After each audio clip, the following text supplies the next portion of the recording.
Ser pirata és sentir-se, a vegades, orfe. Asseure's davant la lluna i preguntar-se: qui sóc jo? Ser pirata és saber que un dia arribarà un veler fabulós com l'estrella del mar i et portarà on cap humà no ha estat abans. Sentir que l'home més valent del món és el teu pare.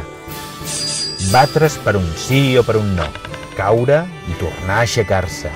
Volar a la balena Habba, conèixer ciutats invisibles i consolar un nen especial com una estrella de mar. Ser pirata és llançar-se de cap a la vida, com qui devora un llibre, i llegir un llibre com qui es tira de cap al mar. Ser pirata és ser com un Jan Plata, el noi que va aprendre que cada dia que surt el sol el món es converteix en una nova meravella. I tu, vols venir a l'estrella del mar?